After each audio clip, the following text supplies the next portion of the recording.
Hi, I'm Lawrence Edwards from Black Mountain Honey. Welcome to another episode of No Nonsense Beekeeping. Today I'm going to show you how to strap down your hives for winter. Now I always recommend, whether you use a strap or a ratchet strap or a brick or anything throughout the year, I always recommend strapping your hives down for winter. And when I say strapping them down, I mean strapping them to the hive stand. And if there's any way you can add some ballast to that hive stand as well, that is what I would recommend.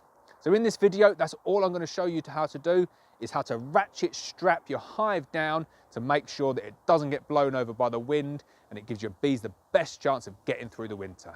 Now, these colonies that I've got here, they're wooden roofs. They've got a wooden brood box and there's a poly floor. Now, I've got these strapped, but I don't have these strapped down. Now, I think even if I didn't have a strap on these colonies, they're on a very low base. They're just on a couple of wooden pallets and I've got a brick on them as well. So these ones, they're not strapped down for winter. This is just my kind of normal configuration throughout the year. I don't normally have the brick on it, that's just randomly there.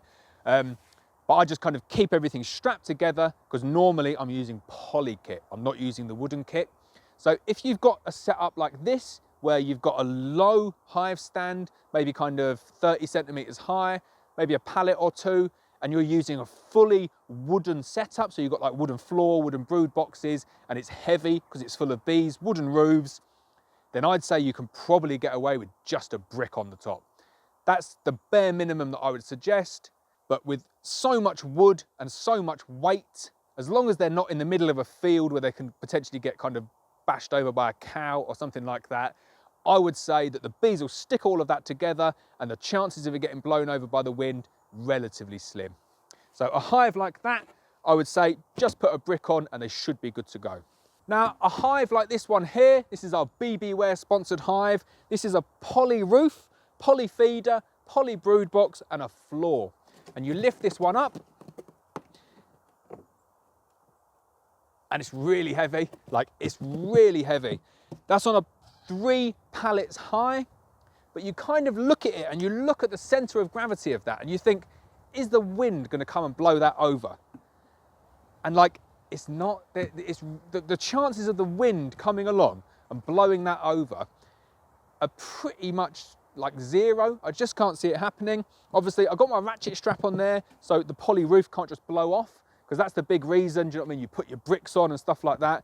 There's 2 aims that you're looking for here. One is to keep the hive all together, so all of the components of the hive, the floor, the brood box, the roof, I use a strap all the way throughout the season to keep everything together, because even in the middle of the summer you will get gusts that can kind of blow off a roof. Now on this one here, if you're not interested in using straps and you don't like straps, a brick will do, and I think this colony here, that would be fine like that without a brick. But just kind of for my own sanity, I like to strap these ones up as well. So on this one here and all of the rest of them along here, I just put a simple ratchet strap on and I would just lift the whole hive off, ratchet strap it up and then put it back into position. And that's all I would do with that. And then what you've done is you've ratchet strapped the whole hive together, nothing can come apart, and then the wind, do you know what I mean? It can't move it. It's just too heavy to go anywhere. So for hives like this, I would suggest just ratchet them up, or as a very minimum, put a brick on it, and that should keep it kind of in situ and not blowing over by the wind. Now, then we move on to single story nukes. Now, I always think a single story nuke should be strapped down to something. And what that means is that you try and lift that up and you can't lift it up. And the reason that you can't lift it up is because that strap is not just around the nuke, it's around the floor as well. So in this instance, it's strapped around a pallet. So if I try and lift that, I can't because it's strapped down. So that means that any direction whatsoever, that can't go anywhere because it's fully strapped, and that's going to give me real strength throughout the winter. So if you've got a single story nuke, I would suggest definitely strap it up with a ratchet strap as a minimum.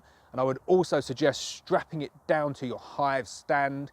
And then that way, there is nothing that can kind of move it or budge it, even in really, really high winds. And then the final configuration we're going to talk about, these are the 2-story high nukes. So these are like a 12 frame nuke. These are the ones that are going to fall over.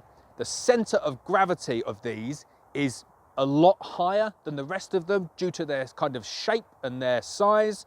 So your center of gravity is considerably higher, which means that it only takes a considerably less amount of force from the wind in order to topple them. So I've had colonies like this topple in the past. I've had it happen in the summer. These are the ones, always strap them up and make sure that they're strapped to the thing as well.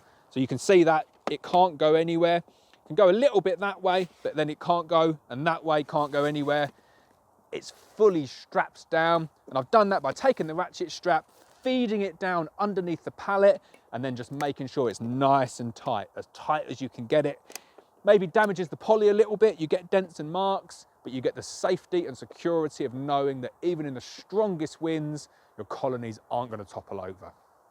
So that's it for the video. I really wanted to kind of get that video out to everyone and show you the different methods that I use for strapping up hives.